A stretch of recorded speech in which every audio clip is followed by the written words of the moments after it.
بسم اللہ الرحمن الرحیم۔ شروع اللہ کا نام لے کر جو بڑا مہربان نہایت رحم والا ہے۔ مومنو، اگر تم میری راہ میں لڑنے اور میری خوشنودی طلب کرنے کے لیے مکے سے نکلے ہو تو میرے اور اپنے دشمنوں کو دوست نہ بناؤ۔ تم تو ان کو دوستی کے پیغام بھیجتے ہو اور وہ دین حق سے جو تمہارے پاس آیا ہے منکر ہیں، اور اس وجہ سے کہ تم اپنے پروردگار یعنی اللہ تعالیٰ پر ایمان لائے ہو، پیغمبر صلی اللہ علیہ وآلہ وسلم کو اور تم کو جلا وطن کرتے ہیں۔ تم ان کی طرف پوشیدہ پوشیدہ دوستی کے پیغام بھیجتے ہو، اور جو کچھ تم مخفی طور پر اور جو علل اعلان کرتے ہو وہ مجھے معلوم ہے،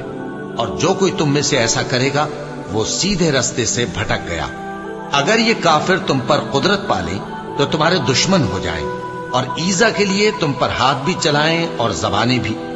اور یہ چاہتے ہیں کہ تم کسی طرح کافر ہو جاؤ۔ قیامت کے دن نہ تمہارے رشتے ناتے کام آئیں گے اور نہ اولاد۔ اس روز وہی تم میں فیصلہ کرے گا، اور جو کچھ تم کرتے ہو اللہ اس کو دیکھتا ہے۔ مسلمانوں، تمہیں ابراہیم اور ان کے رفقا کی نیک سیرت کو اپنانا ضروری ہے۔ جب انہوں نے اپنی قوم کے لوگوں سے کہا کہ ہم تم سے اور ان بتوں سے جن کو تم اللہ کے سوا پوجتے ہو بے تعلق ہیں، ہم تمہارے معبودوں کے کبھی قائل نہیں ہو سکتے، اور جب تک تم ایک اللہ پر ایمان نہ لاؤ ہم میں تم میں ہمیشہ کھلم کھلا عداوت اور دشمنی رہے گی۔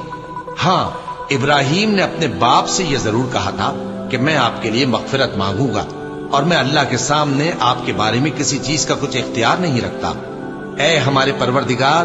تجھی پر ہمارا بھروسہ ہے، اور تیری ہی طرف ہم رجوع کرتے ہیں، اور تیرے ہی حضور میں ہمیں لوٹ کر آنا ہے۔ اے ہمارے پروردگار، ہم کو کافروں کے ذریعے فتنے میں نہ ڈالنا، اور اے ہمارے پروردگار ہمیں معاف فرما، بے شک تو غالب ہے، حکمت والا ہے۔ تم مسلمانوں کو یعنی جو کوئی اللہ کے سامنے جانے اور روز آخرت کے آنے کی امید رکھتا ہو اسے ان لوگوں کی نیک سیرت اپنانی چاہیے، اور جو روگردانی کرے تو اللہ بھی بے نیاز ہے، لائق حمد و ثنا ہے۔ عجب نہیں کہ اللہ تم میں اور ان لوگوں میں جن سے تم دشمنی رکھتے ہو دوستی پیدا کر دے، اور اللہ قادر ہے، اور اللہ بخشنے والا ہے، مہربان ہے۔ جن لوگوں نے تم سے دین کے بارے میں جنگ نہیں کی اور نہ تم کو تمہارے گھروں سے نکالا، ان کے ساتھ بھلائی اور انصاف کا سلوک کرنے سے اللہ تم کو منع نہیں کرتا۔ اللہ تو انصاف کرنے والوں کو دوست رکھتا ہے۔ اللہ انہی لوگوں کے ساتھ تم کو دوستی کرنے سے منع کرتا ہے جنہوں نے تم سے دین کے بارے میں لڑائی کی اور تم کو تمہارے گھروں سے نکالا اور تمہارے نکالنے میں اوروں کی مدد کی۔ تو جو لوگ ایسوں سے دوستی کریں گے وہی ظالم ہیں۔ مومنوں، جب تمہارے پاس مومن عورتیں وطن چھوڑ کر آئیں تو ان کی آزمائش کر لو، اور اللہ تو ان کے ایمان کو خوب جانتا ہے۔ سو اگر تم کو معلوم ہو کہ وہ مومن ہے تو ان کو کفار کے پاس واپس نہ بھیجو کہ نہ یہ ان کو حلال ہے اور نہ وہ ان کو حلال ہیں، اور جو کچھ انہوں نے ان پر خرچ کیا ہو وہ ان کو دے دو،